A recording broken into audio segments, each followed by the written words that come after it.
Indonesia में कहर बरपा हुआ है। इस छोटे से देश में कोरोना मौत का दूसरा नाम बनकर टूट पड़ा है। 1000 से ज्यादा लाशें रोज गिर रही हैं। कोरोना के नए केस के सभी रिकॉर्ड आज टूट गए हैं। साउथ ईस्ट एशिया का यह छोटा सा देश घुटनों पर आ गया है। डेल्टा पल्स वेरिएंट का तांडव विकराल हो रहा है। 2 महीने पहले भारत को हजारों टैंक ऑक्सीजन दी थी, आज मांगने की नौबत। कोरोना की विनाशकारी लहर से जूझ रहे इंडोनेशिया ने भारत के अलावा सिंगापुर और चीन से भी ऑक्सीजन की आपात मदद मांगी है। विश्व स्वास्थ्य संगठन के प्रमुख टेड्रोस अदहानोम घेब्रेयेसस ने कहा है कि कोविड-19 का नया स्वरूप डेल्टा विश्व भर में तेजी से फैल रहा है। उन्होंने आगाह किया कि डेल्टा स्वरूप जो 104 देशों तक पहुंच गया है, इसके जल्द ही पूरी दुनिया में कोरोना वायरस के सबसे हावी स्वरूप बनने की आशंका है। उन्होंने कहा कि 10 सप्ताह तक मामलों में कमी आने के बाद इस तरह मामले बढ़ने से चिंता बढ़ गई है। टीके कम हैं और संक्रमण का कहर अब भी जारी है। उन्होंने इस बात पर जोर दिया कि वैश्विक महामारी से निपटने के लिए दुनिया को एक साथ आना होगा। इंडियन मेडिकल एसोसिएशन ने सरकार और लोगों के ढिलाई बरतने तथा कोविड-19 प्रोटोकॉल का अनुपालन किए बगैर बड़ी संख्या में लोगों के एकत्र होने को लेकर चिंता प्रकट की। साथ ही कहा कि ये घटनाएं महामारी की तीसरी लहर का मुख्य कारण बन सकती हैं। आईएमए ने एक बयान में कहा कि पर्यटकों का आगमन, तीर्थयात्राएं, धार्मिक उत्साह जरूरी हैं, लेकिन कुछ और महीने इंतजार किया जा सकता है। एक बहुत बड़ी आशंका सच साबित होते दिख रही है। दावे के मुताबिक कोरोना की तीसरी लहर देश में दस्तक दे चुकी है। देश के एक बड़े वैज्ञानिक की माने तो कोरोना की तीसरी लहर देश में 4 जुलाई को ही शुरू हो चुकी है। यह दावा हैदराबाद के एक वैज्ञानिक ने संक्रमण और मौत की मैट्रिक्स के डेटा के विश्लेषण के आधार पर किया है। उनका कहना है कि दूसरी लहर में भी फरवरी में ही ट्रेंड नजर आने लगा था। जाने माने भौतिक शास्त्री और हैदराबाद यूनिवर्सिटी के पूर्व pro vice chancellor doctor Vipin Srivastava ने बताया है कि 4 जुलाई से देश में कोविड-19 के नए संक्रमण और मौत के आंकड़े उसी तरह के लग रहे हैं जो फरवरी 2021 के पहले हफ्ते में थे।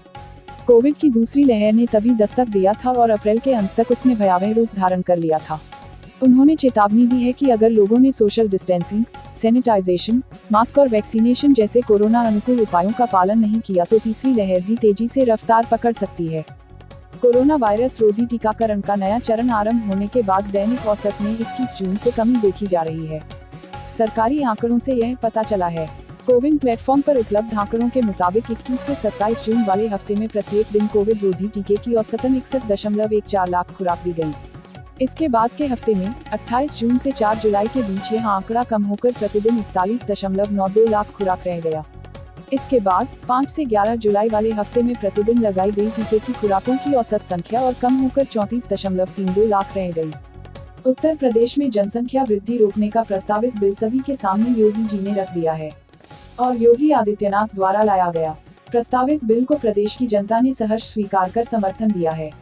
विशेष रूप से महिलाओं ने इसका बहुत अधिक स्वागत किया है और अब योगी जी के इस ट्रायल को केंद्र में मोदी सरकार पूरे देश में लाने को अग्रसर है। इस बहुप्रतीक्षित जनसंख्या कानून के आने से समाज के हर वर्ग ने योगी जी का धन्यवाद दिया है और अब जल्द ही इसको मोदी जी देश में इसको लागू करें, इसका लोगों को बेसब्री से इंतजार है। संभावना है इसी वर्ष केंद्र की मोदी सरकार इसको पूरे देश में लागू करेगी।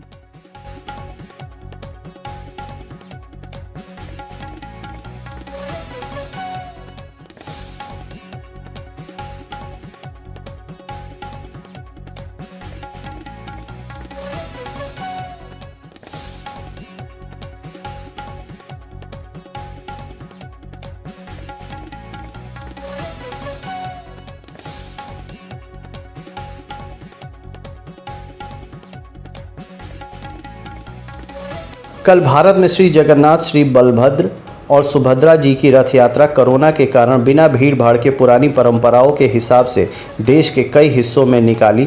साथ ही विदेशों में भी रथ यात्रा की धूम रही। न्यूयॉर्क शहर में वहां बसे भारतीयों के साथ वहां के स्थानीय लोगों ने पूरी श्रद्धा और धूमधाम के साथ जगन्नाथ जी की रथ यात्रा निकाली। सुप्रीम कोर्ट ने कहा है कि अगर उसके फैसले अधिक स्पष्ट और सटीक होंगे तो आम आदमी को उसे समझने में दिक्कत नहीं होगी। सुप्रीम कोर्ट की 3 जज की बेंच ने कहा कि यह उचित समय है कि जजों को अदालत के फैसलों को समझने में आसान बनाने के लिए रेड एंड मार्टिन के नियमों को अपनाना चाहिए। जस्टिस संजय किशन कौल, जस्टिस दिनेश माहेश्वरी और जस्टिस ऋषिकेश राय की बेंच ने कहा, स्पष्ट और संक्षिप्त निर्णय लिखना समय की मांग है जिसे वादी समझ सकें। हमारा मानना है कि फैसले अधिक जटिल और शब्दों के जाल में फंसते जा रहे हैं। संसद का मानसून सत्र 19 जुलाई से शुरू होने जा रहा है। इस बार कांग्रेस के पास मोदी सरकार को घेरने के लिए कई मुद्दे हैं। इस लिहाज से उसने तैयारी भी शुरू कर दी है, जिसके तहत सबसे पहले लोकसभा में पार्टी के नेता अधीर रंजन चौधरी को हटाया जा सकता है। इसके लिए पार्टी ने 14 जुलाई को पार्लियामेंट्री स्ट्रेटजी ग्रुप की बैठक बुलाई है। वर्चुअल होने वाली इस बैठक की अध्यक्षता सोनिया गांधी करेंगी, जिसमें कई वरिष्ठ नेता शामिल होंगे। आम आदमी पार्टी के सांसद संजय सिंह ने कहा, यूपी में फ्री शिक्षा, फ्री बिजली, अच्छी स्वास्थ्य व्यवस्था, बेरोजगारी भत्ता जैसे मुद्दों को लेकर चुनाव में उतरेगी आम आदमी पार्टी, जिसका ऐलान खुद जल्द पार्टी अध्यक्ष और दिल्ली के मुख्यमंत्री अरविंद केजरीवाल करेंगे। तो इसलिए महंगाई की मार जो उत्तर प्रदेश और देश की जनता झेल रही है, अगर 300 यूनिट बिजली फ्री होती है, शिक्षा फ्री होती है, पानी फ्री होता है, चिकित्सा फ्री होती है और बेरोजगारी भत्ता, एक बहुत बड़ा ऐलान आम आदमी पार्टी करेगी और ये सारे ऐलान अरविंद केजरीवाल जी स्वयं आकर उत्तर प्रदेश में करेंगे। हमको लगता है कि यूपी को आज एक साफ सुथरी स्वच्छ सरकार चाहिए जो जनता के हित में काम करे और उसके लिए हम लोग प्रतिबद्ध। यूपी सरकार जापान ओलंपिक गेम्स में हिस्सा लेने वाले हर खिलाड़ी को देगा 10 लाख रुपए। साथ ही सिंगल स्वर्ण पदक जीतने पर 6 करोड़, रजत पदक पर 4 करोड़ और कांस्य पे देगी 2 करोड़ रुपए। जबकि टीम खेल में स्वर्ण पदक जीतने पे 3 करोड़, रजत पर 2 और कांस्य पे देगी 1 करोड़ रुपए। पूरा भारत इस समय तेज धूप, गर्मी और आर्द्रता से जूझ रहा है। ऐसे मौसम में डॉक्टरों ने लोगों को कोरोना वायरस के प्रति अतिरिक्त सावधानी बरतने को कहा है। डॉक्टरों का कहना है कि मौसम की वर्तमान परिस्थिति और कोरोना के प्रति लापरवाही कोरोना के लक्षणों को वृद्धि का कारण बन सकती है। डॉक्टरों का कहना है कि सामान्य एयर कंडीशनिंग और खराब वेंटिलेशन वाले स्थान कोरोना को तेजी से फैलने का कारण बन जाए, इसलिए लोगों को अधिक सतर्क रहने की ज़रूरत है। चल रही दूसरी लहर के दौरान मुख्य रूप से म्यूटेशन और वायरस के बदलते रूप के कारण बढ़ी हुई जटिलताओं को देखा गया, जिससे शायद इसे और भी अधिक संक्रामक और विषायक बना दिया। यूपी के प्रतापगढ़ में बेखौफ बदमाश ने किराया मांगने पर ई रिक्शा चालक ओम प्रकाश को मारी गोली मारकर बदमाश हुआ फरार। मेडिकल कॉलेज की ओपीडी में कराया गया भर्ती, जहां से डॉक्टरों गंभीर हालत होने पर प्रयागराज रेफर किया। अंतु थाने के करौंदी गांव का रहने वाला है रिक्शा चालक, नगर कोतवाली के मीरा भवन इलाके का।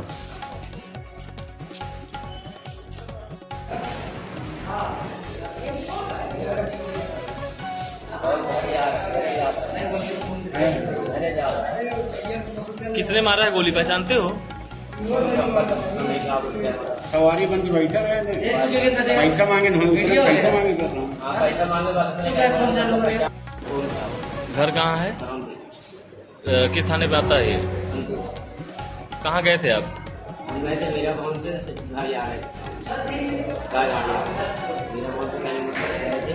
वही घर है ना, राम चौराहा है। हाँ, राम चौराहे से बाएं हाथ मुड़िए करौंदी पड़ता है। तो आप जो है जा रहे थे तो किन लोगों ने गोली मारी? सवारी करके बैठा था, दुकान को बदल दिया। पिताजी क्या नाम है आपके? व्यक्ति ने गोली मार दी है किराया मांगने पर, क्या है पूरा मामला? ये ओम प्रकाश चौहान है, करौंदी गांव के रहने वाले हैं और ई रिक्शा चालक हैं।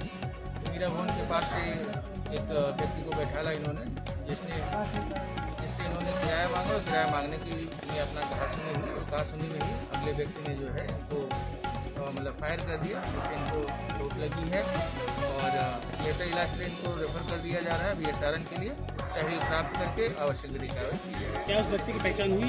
अभी पहचान नहीं। भगोड़े हीरा कारोबारी मेहुल चोकसी को डोमिनिका कोर्ट ने अंतरिम जमानत दे दी है। अब उसे इलाज के एंटीगा भेजा जाएगा। मेहुल को मेडिकल ग्राउंड पर अंतरिम जमानत दी गई है। स्वास्थ्य बेहतर होने के बाद उसे डोमिनिका वापस लौटना पड़ेगा। पूर्व भारतीय मध्यक्रम बल्लेबाज यशपाल शर्मा का आज हार्ट अटैक की वजह से निधन हो गया है।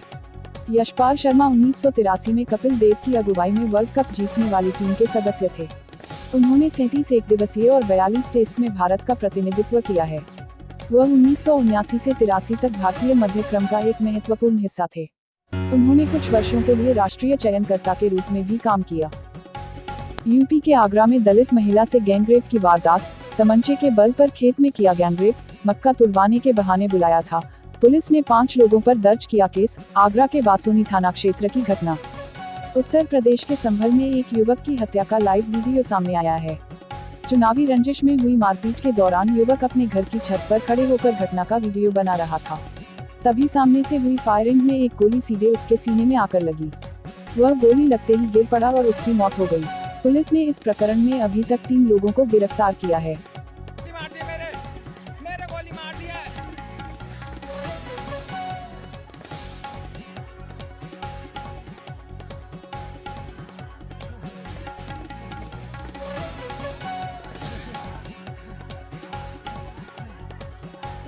मेरे सिर पर ठेकानी गोली मार दी है, ठीक है, बहुत देखो खून निकल रहा है।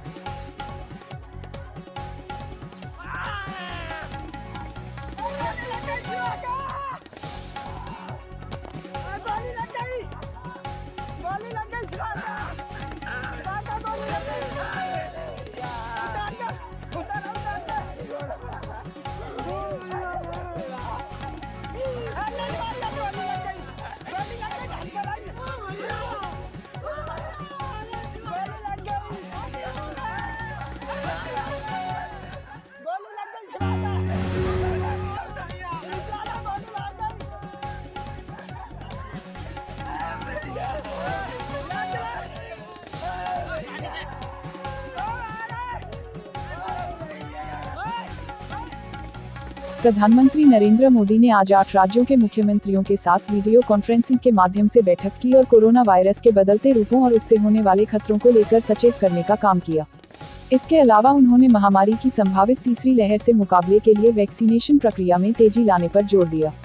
पीएम मोदी ने कहा कि पहाड़ी पर्यटन स्थलों और बाजारों में बड़ी संख्या में बिना मास्क लगाए और सामाजिक दूरी का पालन नहीं करते हुए भीड़ का उमड़ना चिंता का विषय है। साथियों, ये सही है कि कोरोना की वजह से टूरिज्म, व्यापार, कारोबार ये बहुत प्रभावित हुआ है, लेकिन आज मैं बहुत जोर देकर कहूंगा कि हिल स्टेशन में, मार्केट्स में बिना मास्क पहने, बिना प्रोटोकॉल का अमल किए बिना भारी भीड़ का उमड़ना मैं समझता हूं एक चिंता का विषय है, ये ठीक नहीं है। कई बार हम ये तर्क सुनते हैं और कुछ लोग तो बड़ा सीना तान करके बोलते हैं, अरे भाई तीसरी लहर आने से पहले हम एंजॉय करना चाहते हैं। ये बात लोगों को समझाना जरूरी है कि तीसरी लहर अपने आप नहीं आएगी। कभी कभी लोग सवाल पूछते हैं तीसरी लहर की क्या तैयारी की है, तीसरी लहर के लिए आप क्या करेंगे। आज सवाल ये होना चाहिए हमारे मन में कि तीसरी लहर को आने से कैसे रोकना है, हमारे प्रोटोकॉल को चुस्ती से कैसे अमल करना है। अगर और एक कोरोना ऐसी चीज है वो अपने आप नहीं आती है, कोई जाकर के ले आए तो आती है। और इसलिए हम अगर इन चीजों को बराबर सावधानी करेंगे तो हम तीसरी लहर को ही रोक पाएंगे। आने के बाद क्या करेंगे वो एक विषय है, लेकिन आते हुए रोकना ये प्रमुख विषय है। और इसके लिए हमारे नागरिकों में सजगता, सतर्कता, प्रोटोकॉल का पालन, इस पर हमने थोड़ा सा भी कॉम्प्रोमाइज नहीं करना है। और एक्सपर्ट भी बार बार ये चेतावनी दे रहे हैं कि असावधानी, लापरवाही, भीड़भाड़ ऐसे कारणों से कोरोना संक्रमण में भारी उछाल आ सकता है। और इसलिए ये जरूरी है कि हर स्तर पर हर कदम गंभीरता के साथ उठाएं। रूसी वैक्सीन स्पुतनिक वी की विश्वसनीयता पर सवाल उठने शुरू हो गए हैं। इस वैक्सीन के निर्माता बार बार कहने के बावजूद डाटा मुहैया नहीं करा रहे हैं। यहाँ तक कि क्लिनिकल डाटा भी कंपनी की ओर से आधा अधूरा ही दिया गया है। इस वजह से यूरोप में इस वैक्सीन को मंजूरी मिलने की प्रक्रिया बीच में ही अटकी हुई है।